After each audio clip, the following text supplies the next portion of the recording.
ಎಲ್ಲರಿಗೂ ನಮಸ್ಕಾರ. ಮುಂದಿನ ತಿಂಗಳು ಅಂದರೆ ಫೆಬ್ರವರಿಯಲ್ಲಿ ಚಾಂಪಿಯನ್ ಟ್ರೋಫಿ ಸ್ಟಾರ್ಟ್ ಆಗ್ತಾ ಇದೆ. ಹೌದು, ಈಗ ಆ ಚಾಂಪಿಯನ್ಸ್ ಟ್ರೋಫಿಗೆ ಟೀಮ್ ಇಂಡಿಯಾದ ಸ್ಕ್ವಾಡನ್ನು ಅನೌನ್ಸ್ ಮಾಡಿದ್ದಾರೆ. ಹೌದು, ಯಾರ್ಯಾರೆಲ್ಲನ ಸೆಲೆಕ್ಟ್ ಮಾಡಿದ್ದಾರೆ, ಯಾರ್ಯಾರನ್ನ ರಿಮೂವ್ ಮಾಡಿದ್ದಾರೆ ಅಂತ ಈ ವಿಡಿಯೋದಲ್ಲಿ ನೋಡ್ಕೊಂಬರೋಣ ಬನ್ನಿ.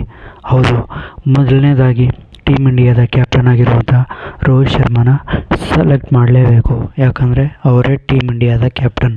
ಹೌದು, ಇನ್ನು ಎರಡನೇದಾಗಿ ನಮ್ಮ ಕಿಂಗ್ ಕೊಹ್ಲಿ. ಹೌದು, ಇವರು ICC ಟೂರ್ನಮೆಂಟ್ ಅಲ್ಲಿ ಇಲ್ಲ ಅಂದರೆ ಟೀಮ್ ಇಂಡಿಯಾ ಪಕ್ಕಾ ಫ್ಲಾಪ್ ಅಂತಲೇ ಹೇಳಬೇಕು. ಹೌದು, ಇನ್ನು ಮೂರನೇದಾಗಿ ನಮ್ಮ ODIನ ಅತ್ಯದ್ಭುತ ಆಟಗಾರ ಶ್ರೇಯಸ್ ಅಯ್ಯರ್. ಹೌದು, ಶ್ರೇಯಸ್ ಅಯ್ಯರ್ ಕೂಡ ಸ್ಕ್ವಾಡಲ್ಲಿದ್ದಾರೆ ಅಂತ ಹೇಳಬೇಕು. ಯಾರಪ್ಪ ಅಂತಂದರೆ wicket keeper batsman Rishabh Pant. ಹೌದು, ಇವರು ಮಿಡಲ್ ಆರ್ಡರ್ನಲ್ಲಿ ತುಂಬಾ ಬಲಿಷ್ಠವಾಗಿ ಇರ್ತಾರೆ ಅಂತ ಹೇಳಬೇಕು. ಇನ್ನು ಓಪನರ್ ಬ್ಯಾಕಪ್ ಆಗಿ ಯಶಸ್ವಿ ಜೈಸ್ವಾಲ್ ಇರ್ತಾರ ಅಥವಾ ಶುಭ್ಮನ್ ಗಿಲ್ ಇರ್ತಾರಂತ ಕಾದು ನೋಡಬೇಕಿದೆ. ಹೌದು, ಯಶಸ್ವಿ ಜೈಸ್ವಾಲ್ ಇತ್ತೀಚೆಗೆ ಸಖತ್ತಾಗಿ ಫಾರ್ಮಲ್ಲಿ ಕಾಣ್ತಾ ಇದ್ದಾರೆ. ಸೊ ಶುಭ್ಮನ್ ಗಿಲ್ಗೆ ಚಾನ್ಸ್ ಸಿಗುವ ಸಾಧ್ಯತೆ ಕಡಿಮೆ ಇದೆ ಅಂತಲೇ ಹೇಳಬೇಕು. ನೋಡೋಣ ರೋಹಿತ್ ಜೊತೆಗೆ ಯಾರು ಓಪನ್ ಮಾಡ್ತಾರೆ ಅಂತ. ಹಾಗೂ ನಮ್ಮ ಕನ್ನಡಿಗ KL ರಾಹುಲ್ ಕೂಡ ಈಗ ಚಾಂಪಿಯನ್ ಟ್ರೋಫಿಯಲ್ಲಿ ಸೆಲೆಕ್ಟ್ ಆಗಿದ್ದಾರೆ ಅಂತಲೇ ಹೇಳಬೇಕು. ಅಥವಾ KL ರಾಹುಲ್ ಅವರು ಓಪನಿಂಗ್ ಮಾಡ್ತಾರಾ ಅಂತ ಟೀಮ್ ಇಂಡಿಯಾದ ಕೋಚ್ ಹಾಗೂ ಕ್ಯಾಪ್ಟನ್ ಮೇಲೆ ನಿರ್ಧಾರ ಇರುತ್ತೆ.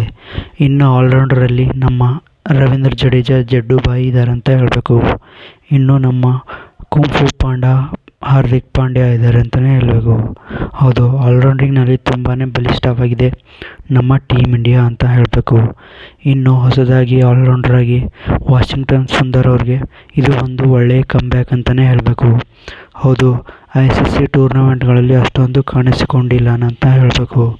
ಇನ್ನು ನಮ್ಮ ಅಕ್ಷರ್ ಪಟೇಲ್ ಅವರು ಬ್ಯಾಟಿಂಗ್ ಹಾಗೂ ಬೌಲಿಂಗ್ನಲ್ಲಿ ಎರಡೂ ಸಖತ್ತಾಗಿ ಮಾಡೋದರಿಂದ ಇವರನ್ನು ಕೂಡ ಸ್ಕ್ವಾಡ್ನಲ್ಲಿ ತಗೊಂಡಿದ್ದಾರೆ ಅಂತಲೇ ಹೇಳಬೇಕು. ಇನ್ನು ಬೌಲಿಂಗ್ ಡಿಪಾರ್ಟ್ಮೆಂಟ್ನಲ್ಲಿ ನಮ್ಮ ಬೂಮ್ರಾ ಅವರು ಇರಲೇಬೇಕು.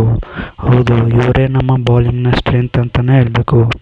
ಇನ್ನು ಎರಡನೇದಾಗಿ ಹರ್ಷದೀಪ್ ಸಿಂಗ್ನ ತಗೊಂಡಿದ್ದಾರೆ ಅಂತಲೇ ಹೇಳಬೇಕು. ಹೌದು, ಒಂದು ಒಳ್ಳೆ ಡಿಫ್ರೆಂಟ್ ವೇರಿಯೇಷನ್ ಸಲುವಾಗಿ ಲೆಫ್ಟ್ ಆರ್ಮ್ ಸ್ಪೇಸರ್ನ ತಗೊಂಡಿದ್ದಾರೆ ಅಂತಲೇ ಹೇಳಬೇಕು. ಇನ್ನು ICC ಟೂರ್ನಮೆಂಟ್ನ ಅತ್ಯದ್ಭುತ ಬೌಲರ್ ಆದಂಥ ಮೊಹಮ್ಮದ್ ಶಮಿಯನ್ನು ಕೂಡ ಸ್ಕ್ವಾಡ್ನಲ್ಲಿ ತಗೊಂಡಿದ್ದಾರೆ. ಇದು ಒಳ್ಳೆ ಖುಷಿಯ ವಿಚಾರ.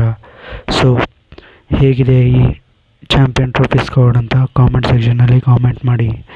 ಹೌದು, ಸೂರ್ಯಕುಮಾರ್ ಯಾದವ್ ಮತ್ತು ಸಂಜು ಸ್ಯಾಮ್ಸನ್ ಈ ಸ್ಕ್ವಾಡ್ನಲ್ಲಿ ಇಲ್ಲ ಅಂತಲೇ ಹೇಳ್ಬೋದು. ಸೊ ಯಾರನ್ನೆಲ್ಲ ಮಿಸ್ ಮಾಡ್ಕೊಳ್ತಾ ಇದ್ದೀರಾ ಈ ಸ್ಕ್ವಾಡ್ನಲ್ಲಿ ಅಂತ ಕೆಳಗಡೆ ಬರೆದು ತಿಳಿಸಿ. ಸಿಗ್ತಾ ಇರೋಣ. ಬಾಯ್.